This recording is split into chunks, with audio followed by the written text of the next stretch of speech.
Amén. Los saludo a los que llegaron después. Gracias, hermanos, por venir, por estar en la congregación. Gracias por soportarnos a nosotros.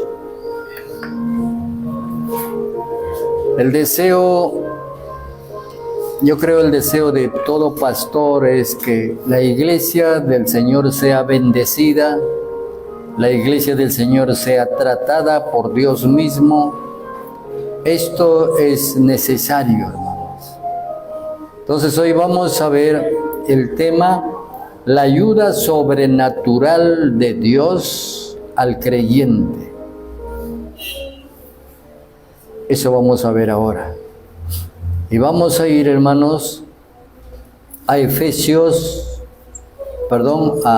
Segunda de Corintios, el capítulo 4, el verso 6. Quiero que lo lean. ¿Alguien lo lee, hermano? Segunda de Corintios 4, 6. Amén, pastor. 4:6. 4:6. 4:6. La palabra del Señor sería al Padre y al Hijo y al amado Espíritu Santo, y dice sí.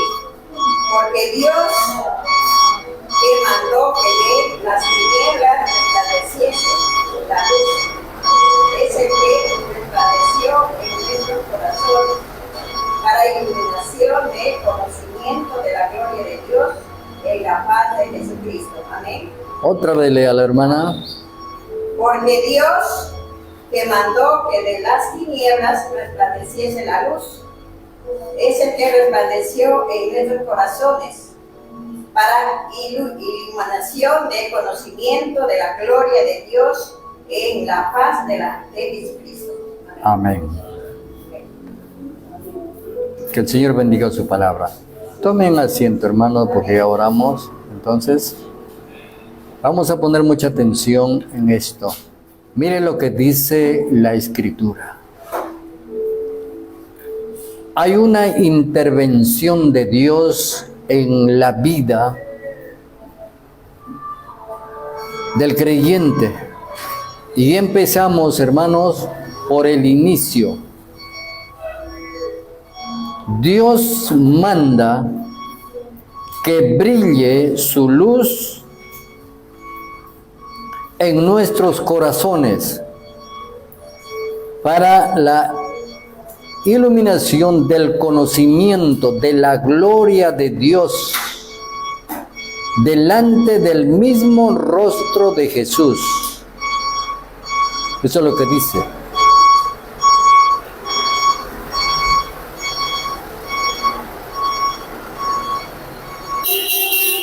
Dios es el que manda, como en el principio, que el Señor dijo, sea la luz. En el tercer versículo de la Biblia, capítulo 1 de Génesis. Dios dijo, sea la luz, y fue la luz. Y al aparecer la luz, la presencia misma del Creador, se reestablecieron todas las cosas como en el principio, según el orden divino. Aquí no hay ciencia. Aquí hay la intervención directa de Dios.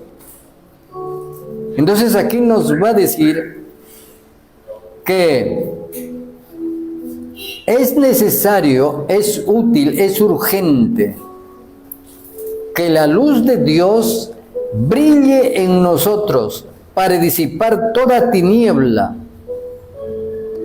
toda ignorancia, todo desconocimiento, y vengamos a la verdad.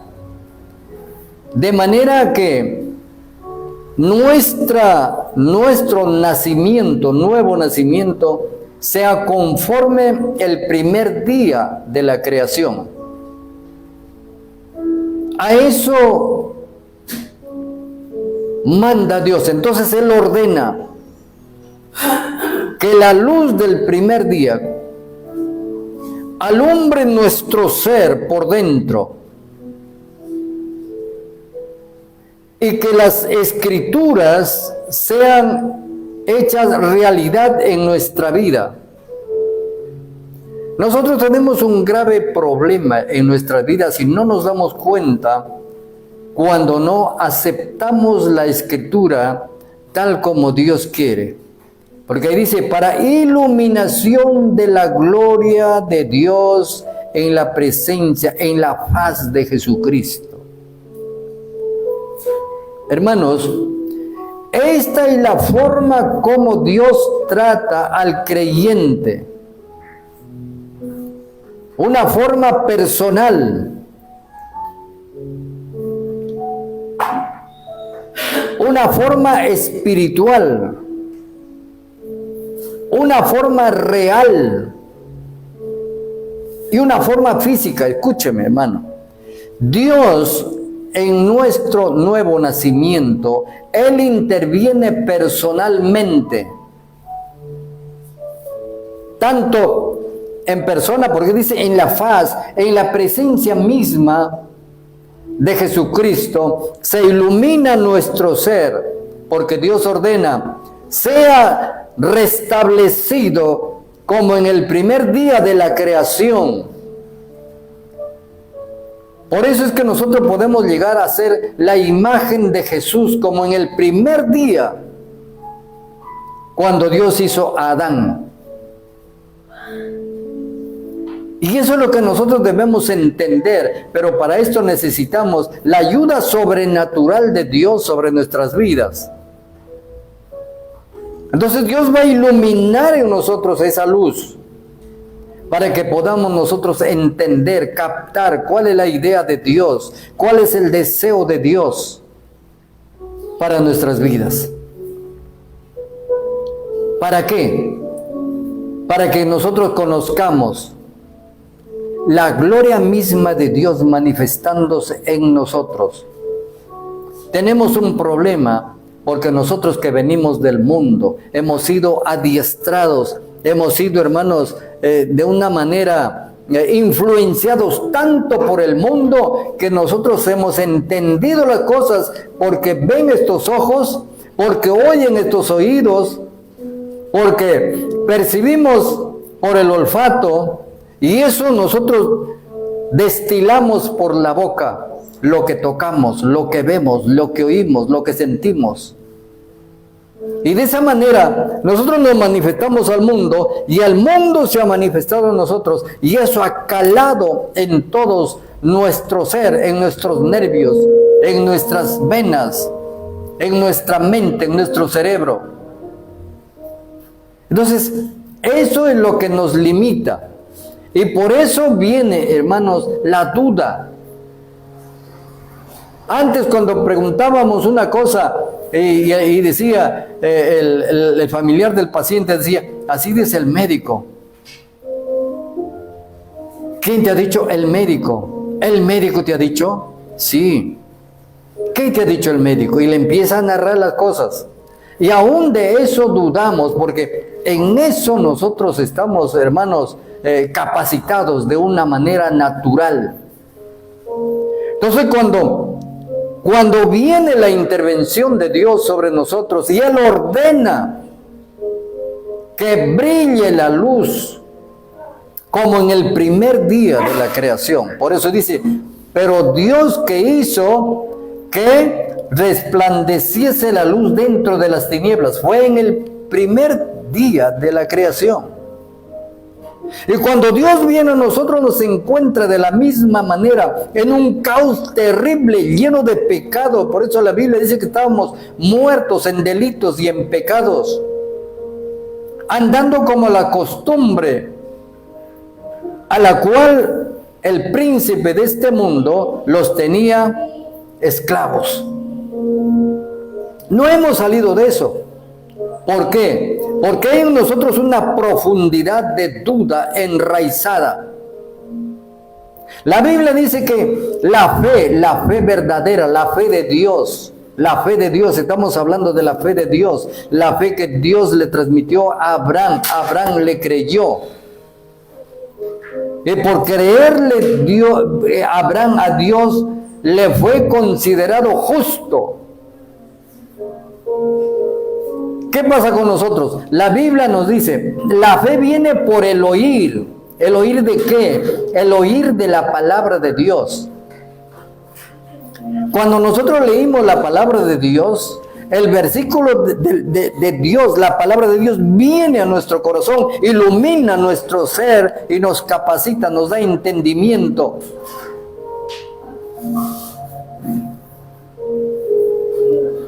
¿Y la duda por qué viene? Escúcheme ahí.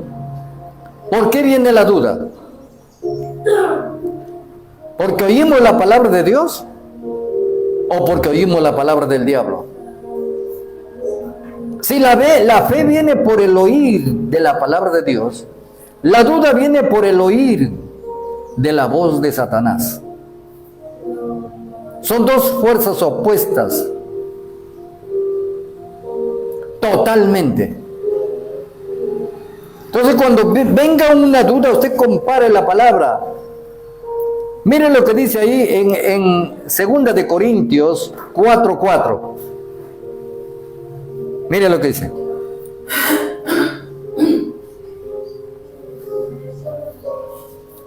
Por eso es que nosotros necesitamos ayuda. Sin la ayuda de Dios, sin la ayuda del Espíritu Santo, la palabra de Dios para nosotros es como cualquier lectura, como leer un periódico. Imagínense si aquí vamos a leer la palabra y ni siquiera tiene reverencia. Entonces, hermano, la palabra de Dios es una palabra viva. O mejor dicho, no es una palabra, no, es la palabra viva. ¿Qué dice? A ver, alguien lo lee. Amén. Porque el Dios de este mundo, en los cuales el Dios de este siglo cegó el entendimiento de los incrédulos, para que no resplandezca la luz del Evangelio de la gloria de Cristo, el cual es la imagen de Dios. mire, Amén. amén. El Dios de este siglo, el príncipe de las tinieblas, dice que cegó el entendimiento de los incrédulos para que no le resplandezca. Por eso el hombre común y corriente, el hombre natural, es un completo ignorante en cuanto a la verdad. Puede ser un erudito, puede ser un científico, puede ser, pero en cuanto a la realidad de las cosas, a la verdad, porque la verdad es la realidad de la existencia de las cosas, no sabe nada. Al final vino a este mundo, consumió su edad y se acabó. Y va a condenación. Por más materias que sepa, títulos que tenga. Mire, entonces, creyentes, necesitamos la ayuda sobrenatural de Dios en nuestra relación con Dios. Para que la imagen nuestra, de la cual habla Dios, que fuimos hechos a su imagen y semejanza, sea revelada como el primer día. Para que nosotros volvamos a ser nuevas criaturas, nueva creación de Dios, es necesario que esa luz que iluminó en las tinieblas en la cual se encontraba la tierra, ilumine nuestro ser, espíritu, alma y cuerpo. Y al quedar iluminado por esa luz, nosotros podamos, hermanos, entender, es necesario para volver a ser nosotros la imagen de Cristo. Y para entender las Escrituras, para que la revelación de Dios ilumine nuestro ser y nosotros podamos ser capacitados por el Espíritu Santo y podamos hablar con esa capacidad. Alguien que lea Lucas, el capítulo 24, del verso 13 en adelante.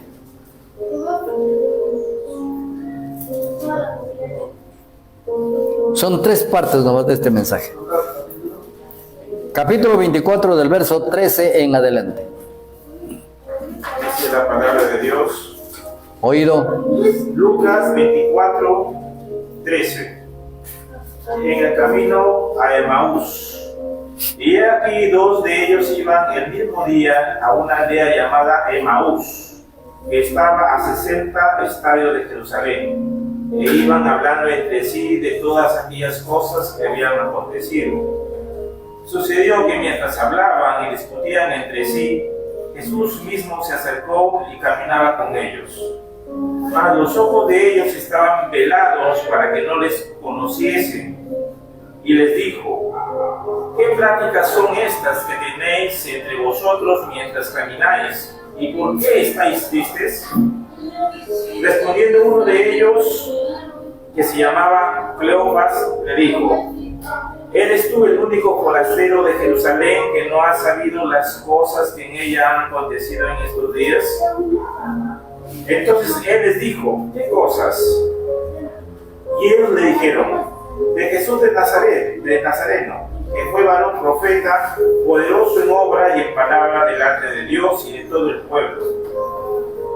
Y cómo le entregaron los principales sacerdotes y nuestros gobernantes a sentencia de muerte y le crucificaron.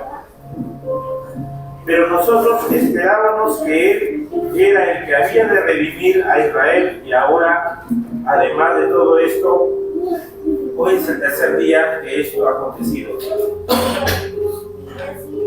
Aunque también nos han asombrado unas mujeres de entre nosotros, las que antes del día fueron al sepulcro. Y como no hallaron su cuerpo, vinieron diciendo que también habían visto de ángeles quienes dijeron que él vive. Y fueron algunos de los nuestros al sepulcro, y hallaron así como las mujeres habían dicho, pero a él no le vieron.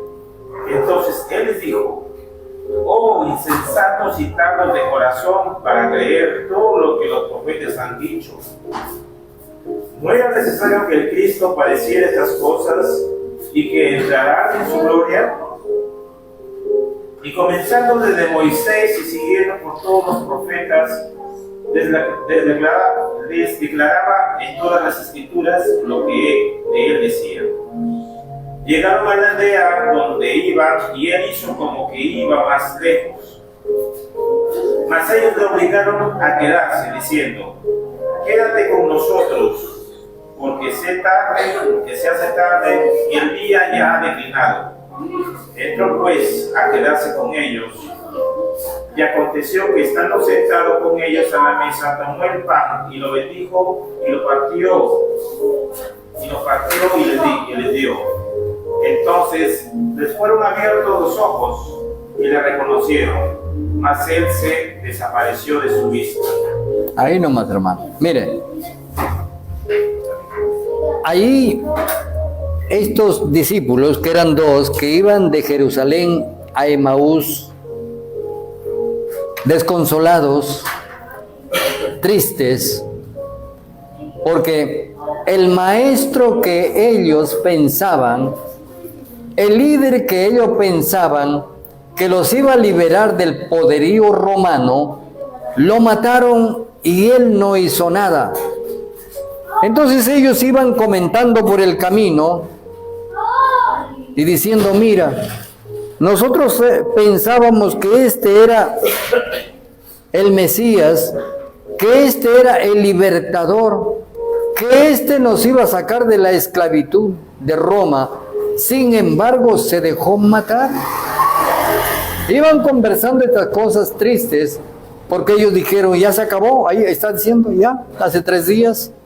Hace 3 días que fue sepultado, aunque unas mujeres que fueron al sepulcro el día domingo de madrugada, dicen que la piedra estaba movida, como dicen en otras partes, y que a Jesús no le encontraron porque había resucitado. Pero hace 3 días ya.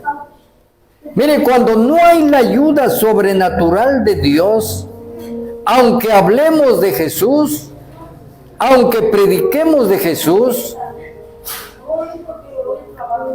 aunque leemos la Biblia, aunque oramos, no hay entendimiento. Por eso dice que los ojos de ellos estaban velados.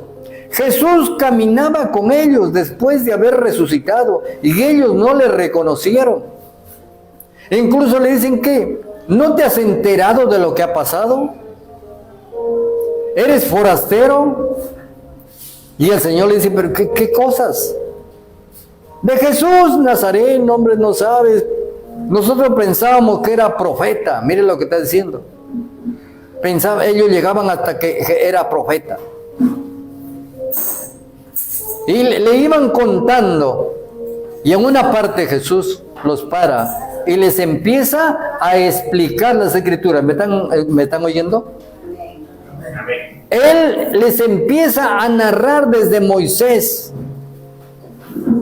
Es Jesús, hermanos, el único para nosotros, el que puede abrirnos las escrituras, porque Él es la palabra de Dios hablando su palabra. Esto tómalo en cuenta. Jesús es la palabra de Dios hablando su propia palabra. Y Él les empieza a explicar. O sea, Jesús se para en un momento y les empieza a explicar las escrituras del Nuevo Testamento, todo con respecto a Él. Y le dicen, ¿no entienden ustedes? Y ya cuando llegan al final del camino, Él hace como que sigue. Y los discípulos sentían algo. Cuando usted lee la escritura, cuando usted ora al Señor, ¿siente algo? ¿Piensa en alguien?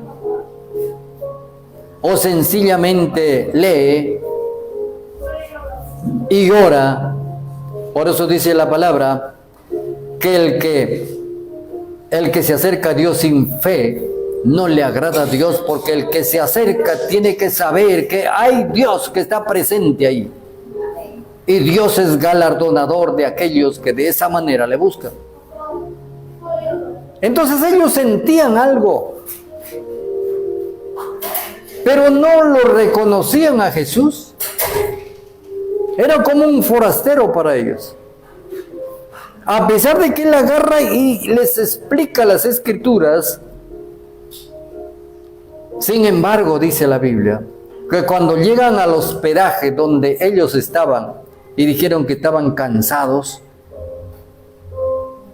ponen el pan en la mesa y Él toma la iniciativa. Jesús siempre tomará la iniciativa en nuestras vidas, y tengamos cuidado porque a veces nosotros lo desechamos, porque hemos perdido el primer amor, que es tan importante.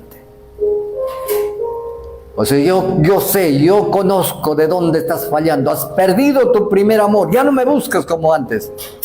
Arrepiéntete y vuelve para que hagas lo que hacías antes. Él tomó el pan, oró. Ya los discípulos tenían una manera, una forma. Tal como Él lo hacía antes con ellos, antes de su muerte, antes de su resurrección. Entonces, gracias, hermanita.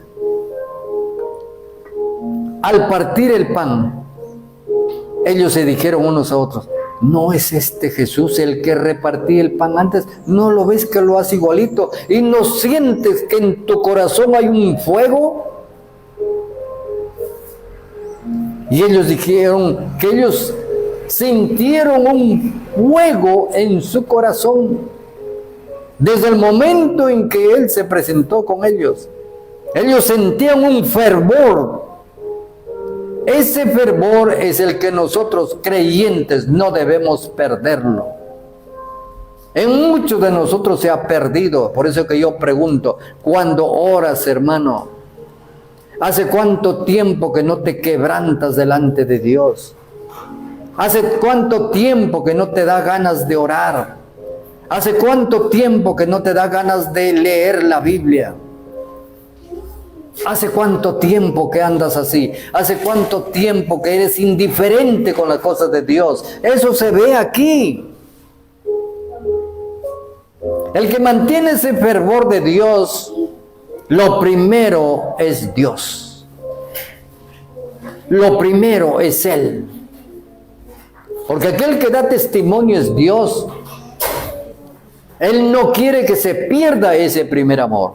Porque ahí hay una manifestación sobrenatural. Y sobre esa manera de vivir en relación con Dios, entonces hay la presencia sobrenatural de Dios que Él hace sentir y nos enseña a nosotros a través de estos discípulos. Y más tarde dice la Biblia que cuando se reunieron con los 11, ya estaban los 11 discípulos, ellos otra vez dijeron que cuando Jesús les empezó a revelar la palabra, las escrituras, ellos sentían un fuego y no podían contenerse.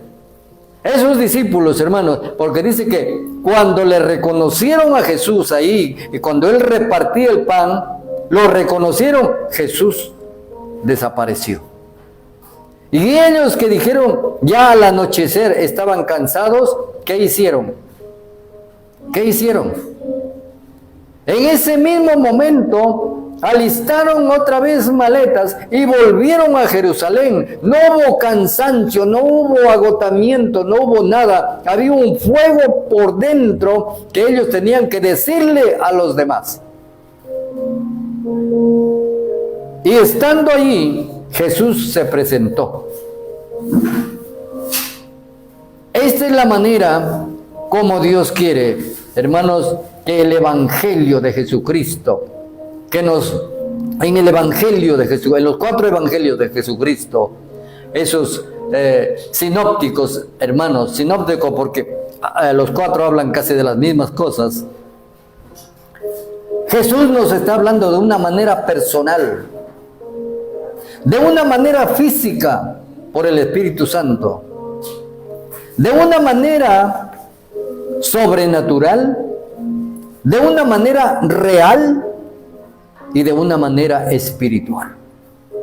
Por eso cuando usted lee los evangelios, trátelo de entender, como dice la Biblia, dice escudriñar, es como masticar, es como rumiar la palabra, y usted va estudiándola y viéndola, y la revelación sobrenatural de Dios vendrá sobre usted y le revelará cosas grandes y ocultas que están ahí guardadas para usted y para mí.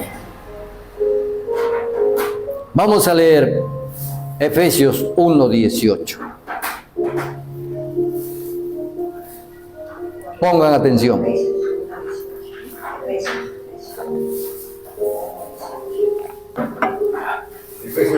Efesios 1:18.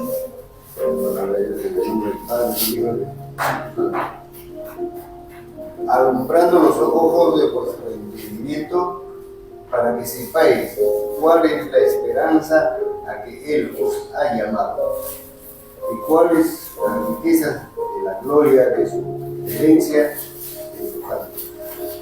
Amén. Siempre dice en la faz de Jesucristo. Mire lo que dice. Alumbrando. ¿Alumbrando qué? ¿Alumbrando qué? Los ojos de nuestro entendimiento. Alumbrando nuestro corazón. Jesús lo hace, la palabra lo hace, el Espíritu lo hace de una manera como si nuestro corazón tuviese sus propios ojos. Y en verdad lo tiene.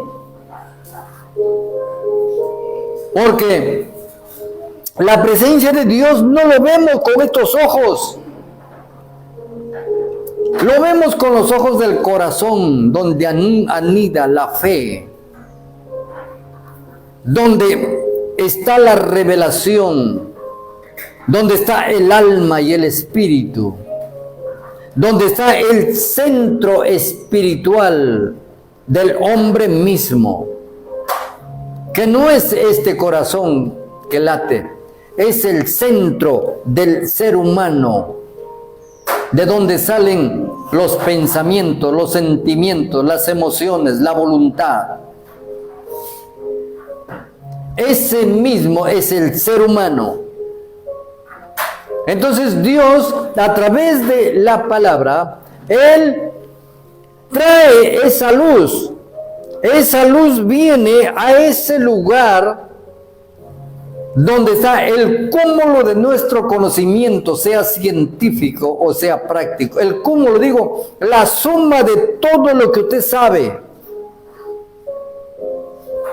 Porque usted sabe muchísimas cosas.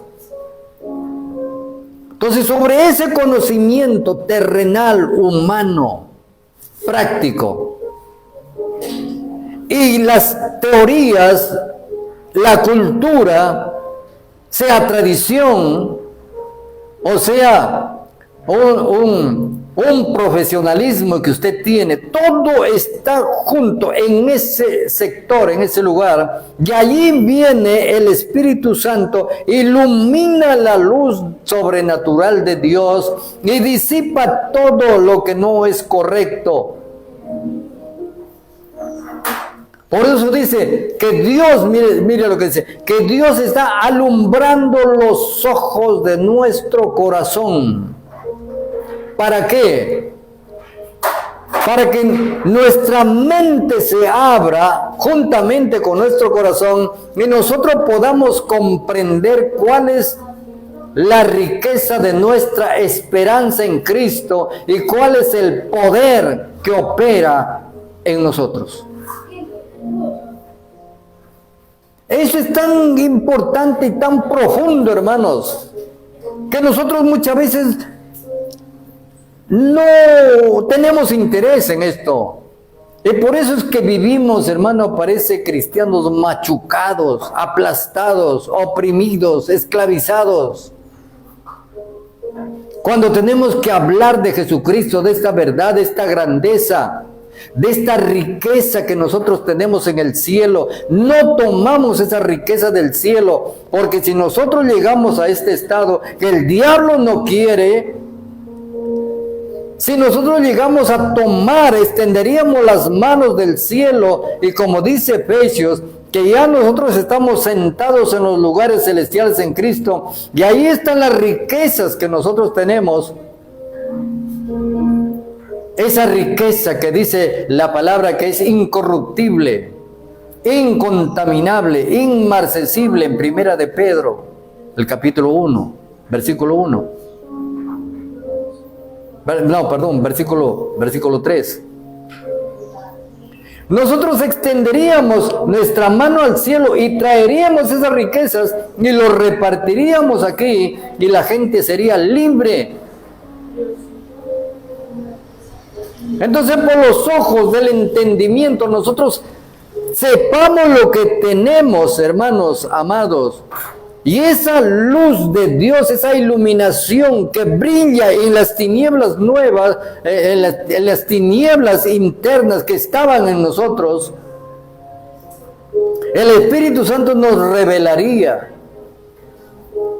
Y esa luz, nosotros podemos decirle a Dios, Señor, ahí en Efesios 1:18 es como una oración pidiéndole a Dios que nos dé entendimiento para que la gloria de Dios sea revelada en nosotros.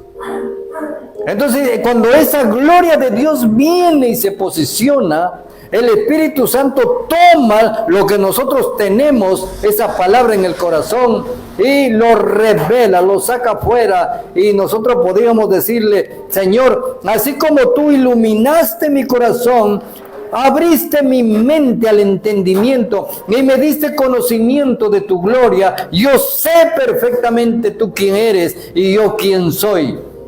Esa misma luz, Señor, revela a esta persona por quien estoy orando, para que sea sanada, para que sea liberada, para que tenga el nuevo nacimiento. Entonces, seremos nosotros portadores de esa luz. Eso es lo que Dios quiere. Eso es lo que Dios quiere que nosotros busquemos, esa ayuda sobrenatural de Dios sobre nuestro propio ser, para que Dios nos pueda usar de canal de bendición.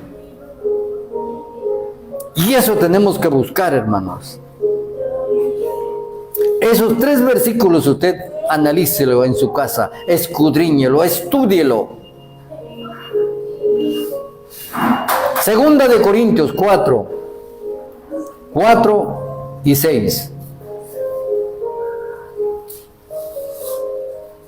Lucas capítulo 24, el camino a Emaús. Y estudie, hermanos amados, Efesios 1:18.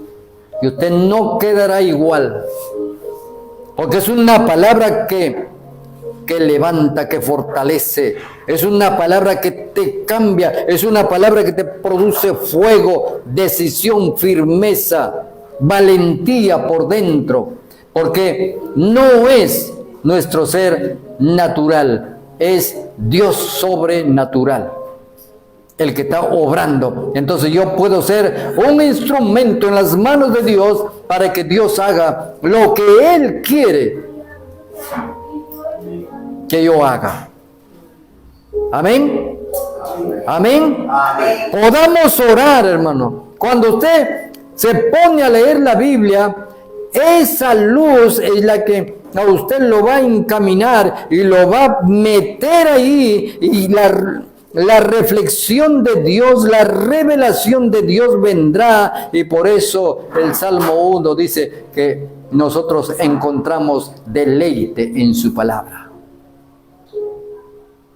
Pero de otra manera no se le encuentra ese deleite. Entonces sabremos cuál es la grande riqueza y la esperanza que nosotros tenemos en esa herencia, porque dice que nosotros somos herencia. Nosotros somos herencia. En Efesios. Y para que nosotros sepamos, hermanos, que el poder de Dios está operando en mí. Esto es importante, para que nosotros sepamos que esa luz que brilla en las tinieblas esté obrando en mi vida, me esté dando entendimiento, comprensión, conocimiento de la gloria de Dios en la presencia de Cristo, no un día, sino todo el día. Y para que esa misma presencia esté, hermano, cautivando mi mente y abriendo mi mente a lo sobrenatural, no solamente en lo natural. Y la iglesia del Señor partirá. Porque de otra manera nosotros estamos, hermano, como si fuera un club. Tenemos una rutina. Y esa rutina se ha hecho en nosotros normal. Esa rutina en nosotros se ha hecho, hermano, una forma metódica. Y el diablo está feliz porque nos tiene esclavos de esa rutina. Tenemos que salir porque la palabra de Dios es viva y es eficaz. Amén. Nos ponemos de pie. Póngase de pie, hermano. Bendito sea Dios. Bendito sea el Señor. Que Él ponga orden, su orden divino en nosotros, para que nosotros ya no seamos desordenados. Entonces yo le puedo decir, puede llegar usted a última hora, es cosa de usted ya. Deje que el Señor ordene su ser dentro de ese desorden en el cual ha vivido en el mundo, conforme a la forma del príncipe de este mundo. Y así no entraremos en el reino de los cielos, sino conforme a la imagen de Jesús. Amén. Como Él nos hizo en el Edén. Padre, te damos gracias. Bendícenos, Señor, porque tú nos has traído para bendecirnos, para darnos, Señor, conocimiento de tu gloria, para darnos, Señor, luz Por eso es que Jesús dijo, yo soy la luz del mundo. Y Él quiso y quiere que al irse, Él dijo, ustedes son la luz del mundo. Pero esa luz, amado Dios, parece que se ha apagado. Hoy encárgate de iluminar nuestro ser. Padre, escrito está en tu palabra. Y nosotros nos levantamos por esta palabra. Y queremos alcanzar las alturas, en esa comunión, en las cumbres de las alturas, como las águilas, contigo. Porque tú eres el águila más grande que hay en el mundo. Levántanos, amado Dios, como el águila levanta a sus aguiluchos. Y comunícate con nosotros que estamos dispuestos. Fórmanos de nuevo. Llévanos, Señor, a la casa del alfarero. Y transfórmanos en instrumentos para tu gloria. Gracias, amado Dios, te damos por esta mañana. Doy gracias a mis hermanos por la paciencia que ellos tienen. Bendito Dios. Y muévelos, Padre, muévelos para que estén aquí el martes en la oración, el jueves en la enseñanza, Padre. Capacita, Señor, a tu pueblo, pero de una manera sobrenatural. Bendito Dios. No sencillamente, Padre, natural, humana. No es estudio tras estudio sin la trascendencia del Espíritu Santo. Hazlo, Padre, te pedimos que esta iglesia, tu iglesia, sea bendecida, sea prosperada en todas las cosas, así como prospera su alma. Bendícenos, Señor amado, en el nombre de Jesús. Amén.